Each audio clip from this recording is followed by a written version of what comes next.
കർണാടകത്തിൽ ബി.ജെ.പിക്ക് കനത്ത തോൽവി. തെരഞ്ഞെടുപ്പ് നടന്ന 223 സീറ്റിൽ 121 നേടി കോൺഗ്രസ് അധികാരം തിരിച്ചുപിടിച്ചു. 40 സീറ്റ് നേടിയ ബി.ജെ.പി ജനതാദൾ സെക്യുലറിനൊപ്പം രണ്ടാം സ്ഥാനം പങ്കിട്ടു. ബി.ജെ.പിയെ പിളർത്തി മുൻ മുഖ്യമന്ത്രി യെദിയൂരപ്പ രൂപം നൽകിയ കർണാടക ജനപക്ഷ പാർട്ടിക്ക് 6 സീറ്റിൽ ജയിക്കാനേ സാധിച്ചുള്ളൂ.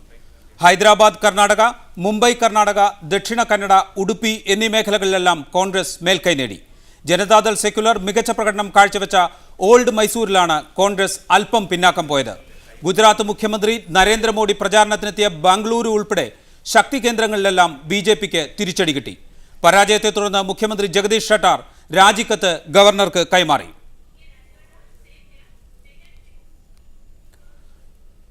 ബി.ജെ.പിയുടെ ഈ പരാജയത്തിൻ്റെ, കോൺഗ്രസിൻ്റെ ഈ വിജയത്തിൻ്റെ യഥാർത്ഥ ചിത്രം അറിയണമെങ്കിൽ 2008 ബി.ജെ.പിയുടെ കർണാടക നിയമസഭാ തെരഞ്ഞെടുപ്പ് ഫലം ആദ്യം വിശകലനം ചെയ്യണം. 2008 ആകെ മൊത്തമുള്ള 224 സീറ്റിൽ ബി.ജെ.പിക്ക് 110 സീറ്റുകൾ ഉണ്ടായിരുന്നു. കോൺഗ്രസിന് 80 സീറ്റുകൾ, ജെ.ഡി.എസിന് 28 സീറ്റാണ് ഉണ്ടായിരുന്നത്. മറ്റുള്ളവർ 6 സീറ്റിൽ വിജയിച്ചു. 2008 കക്ഷിനില ഇപ്രകാരമാണ്: ബി.ജെ.പിക്ക് 110 സീറ്റ്, കോൺഗ്രസിന് 80 സീറ്റ്, ജനതാദൾ സെക്യുലറിന് 28 സീറ്റ്. 2012 ആകുമ്പോഴേക്കും ഈ കക്ഷിനിലയിൽ മാറ്റം വന്നു. ബി.ജെ.പിയിൽ നിന്ന് കൂറുമാറി യെദിയൂരപ്പയുടെ നേതൃത്വത്തിൽ കർണാടക ജനപക്ഷ പാർട്ടി രൂപീകരിച്ചപ്പോൾ അവർക്കൊപ്പം 15 ബി.ജെ.പി എം.എൽ.എമാർ പോയി. ആ സാഹചര്യത്തിൽ ബി.ജെ.പിക്ക് 98 സീറ്റാണ് നിയമസഭയിൽ ഉണ്ടായിരുന്നത്. കോൺഗ്രസിൻ്റെ സീറ്റ് നില 83ആയി. ജെ.ഡി.എസിന് 28 സീറ്റുകൾ, യെദിയൂരപ്പയുടെ പാർട്ടിയായ കെ.ജെ.പിക്ക് 15 എം.എൽ.എമാർ അന്ന് നിയമസഭയിൽ ഉണ്ടായിരുന്നു. 2013 വന്നാൽ ആകെ സീറ്റുകൾ 224. തിരഞ്ഞെടുപ്പ് നടന്നത് 223 ഒരു മണ്ഡലത്തിൽ ബി.ജെ.പി സ്ഥാനാർത്ഥിയുടെ മരണം മൂലം വോട്ടെടുപ്പ് മാറ്റിവെച്ചു. കോൺഗ്രസിന് കിട്ടിയത് 121 സീറ്റ്, ബി.ജെ.പിക്ക് 40 സീറ്റുകൾ, ജനതാദൾ എസിനും 40 സീറ്റ്, കെ.ജെ.പിക്ക് 6 സീറ്റ് മാത്രമേ ലഭിച്ചുള്ളൂ. യെദിയൂരപ്പയുടെ പാർട്ടിയായ കെ.ജെ.പി 6 സീറ്റിൽ ഒതുങ്ങി. കഴിഞ്ഞ നിയമസഭയിൽ 15 സീറ്റുണ്ടായിരുന്നു, 15 എം.എൽ.എമാരുണ്ടായിരുന്നു യെദിയൂരപ്പയ്ക്കൊപ്പം. ഈ നിലയിൽ മറ്റുള്ളവർ 16 സ്വതന്ത്രരും മറ്റു പാർട്ടികളുടെ പ്രതിനിധികളുമായി 16 പേർ നിയമസഭയിലേക്ക് എത്തിയിരിക്കുന്നു. കോൺഗ്രസിന് കഴിഞ്ഞ തവണത്തെ അപേക്ഷിച്ച് 41 സീറ്റിൻ്റെ വർധനയാണ് ഉള്ളത്. ബി.ജെ.പിക്കാകട്ടെ 70 സീറ്റുകൾ അവരുടെ പട്ടികയിൽ കുറവുണ്ടായിരിക്കുന്നു. ഇനി വോട്ടിംഗ് ഷെയറിലേക്ക് വന്നാൽ കോൺഗ്രസിന് 42% വോട്ടാണ് ലഭിച്ചിരിക്കുന്നത്. ജെ.ഡി.എസിന് 22% വോട്ട് ലഭിച്ചപ്പോൾ ബി.ജെ.പിയുടെ വോട്ട് ശതമാനം 21%ആയി കുറഞ്ഞു. മറ്റുള്ളവർക്ക് 11% വോട്ട് ലഭിച്ചപ്പോൾ യെദിയൂരപ്പയുടെ പാർട്ടിയായ കെ.ജെ.പിക്ക് 4% വോട്ട് മാത്രമാണ് നേടാനായത്. കർണാടകത്തെ മേഖല തിരിച്ച് വിലയിരുത്തുമ്പോൾ ഓൾഡ് മൈസൂർ, മുംബൈ കർണാടക, ഹൈദരാബാദ് കർണാടക, ദക്ഷിണ കാനഡ എന്നിങ്ങനെയാണ് കർണാടകയെ മേഖല തിരിച്ച് വിലയിരുത്തുന്നത്. ഓൾഡ് മൈസൂരിലെ കണക്കെടുത്താൽ ഓൾഡ് മൈസൂരിൽ ജനതാദൾ സെക്യുലർ ഭേദപ്പെട്ട പ്രകടനം കാഴ്ചവെച്ചു. അതുകൊണ്ട് തന്നെ കോൺഗ്രസ് കർണാടകത്തിൽ അല്പം പിന്നോക്കം പോയത് ഓൾഡ് മൈസൂരിൽ മാത്രമാണ്. മറ്റൊരു പ്രധാന മേഖല ദക്ഷിണ കന്നഡയാണ്.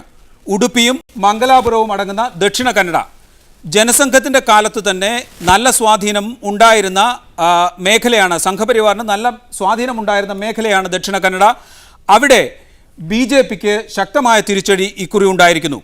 ബി.ജെ.പിക്ക് നേരത്തെ കഴിഞ്ഞ നിയമസഭാ തെരഞ്ഞെടുപ്പിൽ ഉണ്ടായിരുന്ന നേട്ടം ആവർത്തിക്കാനായില്ല.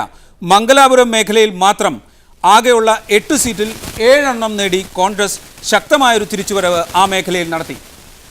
മുംബൈ കർണാടകയുടെ പ്രത്യേകത ലിംഗായത്ത് സമുദായത്തിൻ്റെ സ്വാധീന മേഖലയാണ് മുംബൈ കർണാടക. അതുകൊണ്ട് തന്നെ യെദിയൂരപ്പ കെ.ജെ.പി മികച്ച പ്രകടനം കാഴ്ചവെക്കും എന്ന് പ്രതീക്ഷിച്ചിരുന്ന ഒരു മേഖല കൂടിയാണ് മുംബൈ കർണാടക. ലിംഗായത്തുകൾക്കിടയിൽ ബി.ജെ.പിക്കും ശക്തമായ സ്വാധീനമുണ്ട്. ഇവിടെ മുംബൈ കർണാടകയിൽ ബി.ജെ.പിയുടെ സ്വാധീനത്തിലേക്ക് കോൺഗ്രസ് ശക്തമായ കടന്നുകയറ്റം നടത്തിയിരിക്കുന്നു. ഹൈദരാബാദ് കർണാടകയിലും കോൺഗ്രസ് തന്നെയാണ് ശക്തമായ സ്വാധീനം ഉറപ്പിച്ചിരിക്കുന്നത്. കഴിഞ്ഞ തിരഞ്ഞെടുപ്പിൽ ഹൈദരാബാദ് കർണാടകയിലും മുംബൈ കർണാടകയിലും BJP നല്ല പ്രകടനം കാഴ്ചവെച്ച മേഖലകളായിരുന്നു ഇവ രണ്ടും. ഇവ രണ്ടിടത്തും BJPക്ക് ഇക്കുറി ശക്തമായ തിരിച്ചടിയേറ്റിരിക്കുന്നു. മുഖ്യമന്ത്രി സ്ഥാനാർത്ഥികളെക്കുറിച്ചുള്ളതാണ് ഇനിയുള്ള തർക്കം.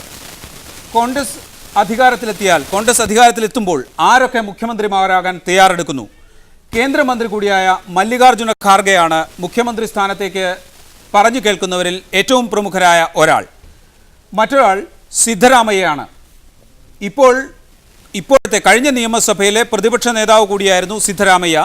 നേരത്തെ ജനതാദൾ എസിൽ അംഗമായിരുന്ന സിദ്ധരാമയ്യ 2007 കോൺഗ്രസിലേക്ക് വന്ന് പിന്നീട് നിയമസഭയിലെ പ്രതിപക്ഷ നേതാവായത്. നിയമസഭയിൽ ഇക്കുറി കോൺഗ്രസ് ജയിച്ച സാഹചര്യത്തിൽ മുഖ്യമന്ത്രിയാകാൻ താൻ യോഗ്യനാണ് എന്ന് തുറന്ന് പ്രഖ്യാപിക്കുകയും ചെയ്തിരിക്കുന്നു സിദ്ധരാമയ്യ.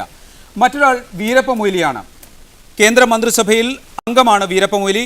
കർണാടകത്തിൽ മുൻപ് മുഖ്യമന്ത്രിയായിരുന്നു. അദ്ദേഹവും ഇക്കുറി മുഖ്യമന്ത്രി സ്ഥാനത്തേക്ക് മത്സരിക്കാൻ തയ്യാറെടുക്കുന്നു എന്നാണ് റിപ്പോർട്ടുകൾ. മറ്റൊരു കോൺഗ്രസ് കാൻഡിഡേറ്റ് മുഖ്യമന്ത്രി സ്ഥാനത്തേക്ക് SM കൃഷ്ണയാണ്. കർണാടകത്തിൽ മുൻപ് മുഖ്യമന്ത്രിയായിരുന്നു. കർണാടകത്തെ IT കേന്ദ്രമാക്കി മാറ്റാൻ, IT തലസ്ഥാനമാക്കി മാറ്റാൻ, ബാംഗ്ലൂരുവിനെ IT തലസ്ഥാനമാക്കി മാറ്റാൻ ശ്രമിച്ച ഒരാൾ എന്ന ഖ്യാതി SM കൃഷ്ണയ്ക്കുണ്ട്. റൈറ്റ് രാജീവ്, മുഖ്യമന്ത്രി ജഗദീഷ് ഷെട്ടാർ, പ്രതിപക്ഷ നേതാവ് സിദ്ധരാമയ്യ, JDS അധ്യക്ഷൻ കുമാരസ്വാമി, KJP നേതാവ് യെഡിയൂരപ്പ എന്നിവരുൾപ്പെടെ നിരവധി പ്രമുഖർ ഈ തെരഞ്ഞെടുപ്പിൽ വിജയിച്ച പ്രമുഖരെ കുറിച്ചാണ് പറയുന്നത്. കാരണമായി ജനതാദൾ എസും BJPയും ഒപ്പത്തിനൊപ്പം സീറ്റ് നേടിയപ്പോൾ ഇനി ആരാകും മുഖ്യ പ്രതിപക്ഷം എന്നതിലാകും ഇനി തർക്കം. ബംഗളൂരുവിൽ നിന്നും ക്യാമറാമാൻ ആനന്ദ് ആലന്തരക്കൊപ്പം ജലീൽ പടന്ന മീഡിയ 1. രാമനഗർ മണ്ഡലത്തിൽ നിന്നും 25,398 വോട്ടുകൾക്ക് എതിരാളിയെ പരാജയപ്പെടുത്തി. BJPക്ക് കനത്ത പ്രഹരം നൽകിയ KJPയുടെ അധ്യക്ഷൻ യെദ്യൂരപ്പ ശിക്കാരിപുരിയിൽ വിജയിച്ചു. ഇവിടെ BJP 3ാം സ്ഥാനത്തായിരുന്നു. 23,985 വോട്ടാണ് യെദ്യൂരപ്പയുടെ ഭൂരിപക്ഷം. മുഖ്യമന്ത്രി സ്ഥാനാർത്ഥിയായി പരിഗണിക്കാൻ സാധ്യതയുള്ള കോൺഗ്രസിന്റെ VK ശിവകുമാർ മാട്യ മണ്ഡലത്തിൽ നിന്നും ജയിച്ചു. കോൺഗ്രസിന്റെ അംബരീഷ്, BSR കോൺഗ്രസ് നേതാവ് ശ്രീരാമലു, ആഭ്യന്തരമന്ത്രിയായിരുന്ന R അശോക് എന്നിവരാണ് വിജയിച്ച പ്രമുഖർ. മലയാളികളായ NA Haris, KJ George, UT Khader എന്നിവരും വിജയിച്ചു. News desk media 1. കോൺഗ്രസിന് ഒറ്റയ്ക്ക് ഭൂരിപക്ഷം ലഭിച്ച തിരഞ്ഞെടുപ്പിൽ കർണാടക കോൺഗ്രസ് പ്രസിഡന്റ് G പരമേശ്വർ പരാജയപ്പെട്ടു. യെഡിയൂരപ്പയോടൊപ്പം BJP വിട്ട മുൻമന്ത്രി ശോഭ കരന്തലജെ ഉൾപ്പെടെ നിരവധി പ്രമുഖർ തോൽവിയുടെ രുചി അറിഞ്ഞു. ഈ തെരഞ്ഞെടുപ്പിൽ ഉപമുഖ്യമന്ത്രി KS ഈശ്വരപ്പയുൾപ്പെടെ ഷെട്ടാർ മന്ത്രിസഭയിലെ 12 പേർ പരാജയപ്പെട്ടു.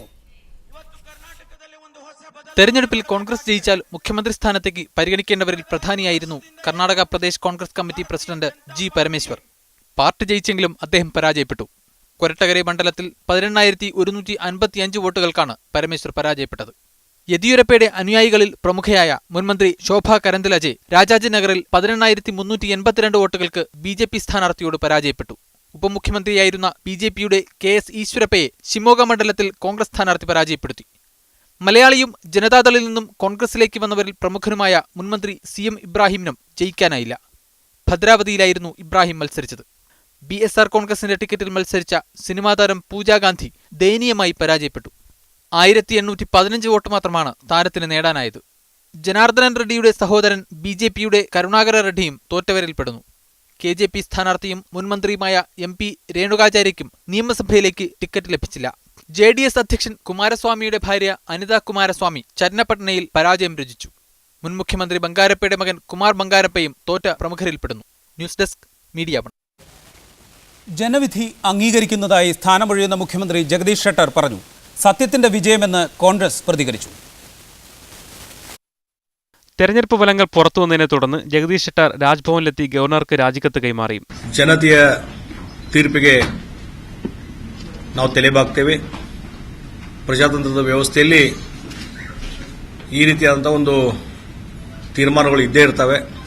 ജനവിധി അംഗീകരിക്കുന്നതായി ഷെട്ടാർ പറഞ്ഞു. കോൺഗ്രസിന് ലഭിച്ച ഈ വിജയം സത്യത്തിന്റെ വിജയമാണെന്ന് കോൺഗ്രസ് നേതാവ് ജനാർദ്ദൻ ദ്വിവേദി പ്രതികരിച്ചു. ये कांग्रेस की नीतियों की जीत है. भारतीय राष्ट्रीय कांग्रेस के अतीत का सम्मान है. जो हमारे विपक्षी दल थे उनकी नीतियों की हार है, उनके आचरण की पराजय है और कुल मिलाकर के उनके दृष्टिकोण को जनता ने अस्वीकार किया। ഈ ഫലം മുൻനിർത്തി ലോക്സഭാ തെരഞ്ഞെടുപ്പിനെ നേരിടാൻ ധൈര്യമുണ്ടെങ്കിൽ കോൺഗ്രസ് ഇപ്പോൾ അതിന് തയ്യാറാകണമെന്ന് ബി.ജെ.പി. നേതാവ് വെങ്കയ്യ നായിഡു പ്രതികരിച്ചു. With all sorts of scams and scandals coming on them and they are not able to face the parliament, face the people of the country, if they are saying the same fate is going to await for the BJP, then let them order the parliament elections and then relieve the country from this misrule. News desk media 1. 2008 തിരഞ്ഞെടുപ്പിൽ ബി.ജെ.പിയെ പിന്തുണച്ച മേഖലയായിരുന്നു old Mysore. 116 നിയോജക മണ്ഡലങ്ങളുള്ള ഇവിടം ഇത്തവണ കോൺഗ്രസിനൊപ്പം നിന്നു. ജനതാദൾ എസിനും ഇവിടെ കാര്യമായ നേട്ടമുണ്ടാക്കാൻ കഴിഞ്ഞു. മുഖ്യമന്ത്രി സ്ഥാനത്തേക്ക് പരിഗണിക്കപ്പെടുന്ന സിദ്ധരാമയ്യ ഓൾഡ് മൈസൂരിലെ വരുണ മണ്ഡലത്തിൽ നിന്നാണ് വിജയിച്ചത്. 110 സീറ്റുകൾ നേടി 2008 ഭരണത്തിലേറിയ ബി.ജെ.പിക്ക് ശക്തമായ തിരിച്ചടിയാണ് ഓൾഡ് മൈസൂരും നൽകിയത്. കോൺഗ്രസിനെ ഇത്തവണ കാര്യമായി തുണച്ച മണ്ഡലത്തിൽ ജനതാദൾ എസും നേട്ടമുണ്ടാക്കി. 2ാം സ്ഥാനത്തിന് ബി.ജെ.പിയോടൊപ്പം തുല്യത പാലിക്കാൻ സഹായിച്ച ഓൾഡ് മൈസൂരിന്റെ പങ്ക് ജെ.ഡി.എസിന് വിസ്മരിക്കാൻ കഴിയില്ല. ലിംഗായത്ത ഒക്കലിംഗ സമുദായങ്ങൾക്ക് സ്വാധീനമുള്ള മേഖലയിൽ നിന്ന് സീറ്റുകൾ നേടാൻ യെദ്യൂരപ്പയുടെ കർണാടക ജനപക്ഷയ്ക്കുമായില്ല. സമുദായ വോട്ടുകളിൽ കണ്ണും നട്ടിരുന്ന കെ.ജെ.പിക്കും മൈസൂർ മേഖല തിരിച്ചടിയായി. സാമുദായിക വോട്ടുകൾ ഇക്കുറി ബി.ജെ.പിക്കും കെ.ജെ.പിക്കും ലഭിച്ചില്ലെന്ന് ഫലങ്ങൾ വ്യക്തമാക്കുന്നു. ഒറ്റക്കക്ഷിയായി ഭരണത്തിലേറുന്ന കോൺഗ്രസിന്റെ മുഖ്യമന്ത്രി സിദ്ധരാമയ്യ ആകുമെന്ന കാര്യത്തിൽ മൈസൂരിലെ പ്രവർത്തകർക്ക് സംശയമില്ല. കർണാടകയിൽ ബി.ജെ.പിയുടെ കാലം അസ്തമിച്ചോ എന്നാണ് രാഷ്ട്രീയ ലോകം ഉറ്റുനോക്കുന്നത്. എന്നാൽ കോൺഗ്രസിനകത്ത് ഇപ്പോൾ തന്നെ മുഖ്യമന്ത്രി പദത്തിനു വേണ്ടിയുള്ള തർക്കങ്ങൾ തുടങ്ങിക്കഴിഞ്ഞു. പ്രതിപക്ഷ നേതാവ് സിദ്ധരാമയ്യയടക്കം മുഖ്യമന്ത്രി പദത്തിലേക്ക് കണ്ണും നട്ടിരിക്കുകയാണ്. ക്യാമറ പേഴ്സൺ അനീഷ് കാഞ്ഞങ്ങാടിനൊപ്പം മനേഷ് മൂർത്തി, മീഡിയ 1, മൈസൂർ. കർണാടകയിൽ സർക്കാർ രൂപീകരണത്തിന് കോൺഗ്രസ് നേതൃത്വം തിരക്കിട്ട ശ്രമം തുടങ്ങി. ജലീൽ പടന്ന ഞങ്ങളുടെ പ്രതിനിധി ചേരുന്നു ബംഗളൂരുവിൽ നിന്ന്. ജലീൽ, എക്സിറ്റ് പോൾ ഫലങ്ങൾ കോൺഗ്രസിന്റെ വിജയം പ്രവചിച്ചപ്പോൾ മുതൽ തുടങ്ങിയതാണ് കോൺഗ്രസിനകത്ത് കർണാടകയുടെ അടുത്ത മുഖ്യമന്ത്രി ആരാകണം എന്നത് സംബന്ധിച്ചിട്ടുള്ള ചർച്ചകൾ. സിദ്ധരാമയ്യ ഉൾപ്പെടെയുള്ള ഒരു പറ്റം മുതിർന്ന നേതാക്കൾ മുഖ്യമന്ത്രി പദം കാംക്ഷിച്ച് നിൽക്കുന്നുമുണ്ട്. കോൺഗ്രസ് നേതൃത്വം ഈ ഘട്ടത്തിൽ പ്രത്യേകിച്ച് KPCC അധ്യക്ഷനായ പരമേശ്വരയുടെ പരാജയം കൂടി ഉണ്ടായ സാഹചര്യത്തിൽ കോൺഗ്രസ് നേതൃത്വം ഏത് തരത്തിലുള്ളൊരു തീരുമാനത്തിൽ എത്താനാണ് സാധ്യത?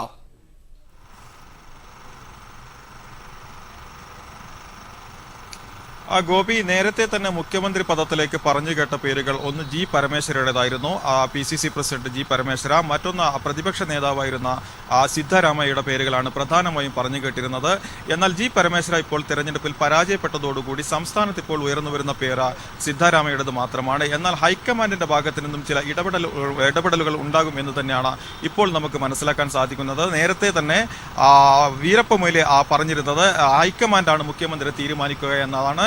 ഇതിനർത്ഥം സ്വാഭാവികമായും ഹൈക്കമാൻഡിന്റെ ചില ഇടപെടലുകൾ ഇക്കാര്യത്തിൽ ഉണ്ടാകും. മല്ലികാർജ്ജുൻ ഖാർഗെയും അതോടൊപ്പം തന്നെ വീരപ്പ മൊയ്ലിയും മുഖ്യമന്ത്രി സ്ഥാനത്തേക്ക് വരണം എന്നുള്ള ഒരു ആഗ്രഹം ഹൈക്കമാൻഡിന്റെ മുന്നിൽ അവതരിപ്പിച്ചു കഴിഞ്ഞിരിക്കുന്നു എന്നുള്ള ഒരു വാർത്ത തന്നെയാണ് ഇപ്പോൾ പുറത്തു വന്നുകൊണ്ടിരിക്കുന്നത്. നമുക്കറിയാം, സ്വാഭാവികമായും ഹൈക്കമാൻഡ് ഇടപെടുകയാണെങ്കിൽ ഭരണപരിചയം മുൻനിർത്തിക്കൊണ്ട് ഒരുപക്ഷെ വീരപ്പ മൊയ്ലിയുടെയോ അല്ലെങ്കിൽ മല്ലികാർജ്ജുൻ ഖാർഗെയുടെ പേരുകൾ മുഖ്യമന്ത്രി സ്ഥാനത്തേക്ക് പരിഗണിക്കാനുള്ള സാധ്യത വളരെയേറെയാണ്. അങ്ങനെയാണെങ്കിൽ മുഖ്യമന്ത്രി സ്ഥാനത്തെ ചൊല്ലി സംസ്ഥാന കോൺഗ്രസിനകത്ത് വലിയ തോതിലുള്ള ഒരു കലഹം ഉടലെടുക്കുവാനുള്ള സാധ്യത ഏറെയാണ്. നമുക്കറിയാം, നേരത്തെ തന്നെ കോൺഗ്രസിനകത്ത് മുഖ്യമന്ത്രി സ്ഥാനത്തെ ചൊല്ലിയാണ് സാധാരണ തന്നെ ഭരണം കിട്ടുന്ന എല്ലാ സന്ദർഭങ്ങളിലും കോൺഗ്രസിനകത്ത് വലിയ തോതിലുള്ള കലഹങ്ങൾ രൂപപ്പെടാറുണ്ട്. സാമുദായിക സന്തുലിതാവസ്ഥ പരിഗണിച്ചുകൊണ്ടാണ് സാധാരണ ഇവിടെ മന്ത്രിമാരെ പോലും നിശ്ചയിക്കാറ്. ഈ ഒരു സാഹചര്യത്തിൽ സ്വാഭാവികമായും സിദ്ധരാമയ്യയുടെ പേര് തന്നെയാണ് സംസ്ഥാന കോൺഗ്രസിൽ ഇപ്പോഴും അതിശക്തമായ രീതിയിൽ തന്നെ ഉയർന്നു വരുന്നത്. എന്നാൽ ഹൈക്കമാൻഡിൽ സ്വാധീനം ചെലുത്തിക്കൊണ്ട് ഒരുപക്ഷെ മല്ലികാർജ്ജുൻ ഖാർഗെയോ അല്ലെങ്കിൽ വീരപ്പ മൊയ്ലിയോ മുഖ്യമന്ത്രി സ്ഥാനത്തേക്ക് വരാനുള്ള സാധ്യത വളരെ ഏറെ തന്നെയാണ് ഇപ്പോഴും നിലനിൽക്കുന്നത്. ഏതായാലും 12-ാം തീയതിക്ക് മുമ്പായി തന്നെ മന്ത്രിസഭ രൂപീകരിക്കണമെന്നാണ് ഇപ്പോൾ കോൺഗ്രസ് ആലോചിക്കുന്നത്. തൊട്ടടുത്ത ദിവസം നേരത്തെ തന്നെ തീരുമാനിച്ചത് നാളെ തന്നെ പാർലമെന്ററി പാർട്ടി യോഗം ചേരാനായിരുന്നു. എന്നാൽ നാളെ ചേരില്ല എന്നുള്ള ഒരു അറിയിപ്പാണ് ഇപ്പോൾ കോൺഗ്രസ് കേന്ദ്രങ്ങളിൽ നിന്ന് നമുക്ക് ലഭിക്കുന്നത്. അങ്ങനെയാണെങ്കിൽ തൊട്ടടുത്ത ദിവസം മറ്റന്നാൾ തന്നെ പാർലമെന്ററി പാർട്ടി യോഗം ചേരാൻ ഹൈക്കമാൻഡ് പ്രതിനിധികളുടെ സാന്നിധ്യത്തിൽ തന്നെ വിശദാംശങ്ങൾ നൽകിയതിന്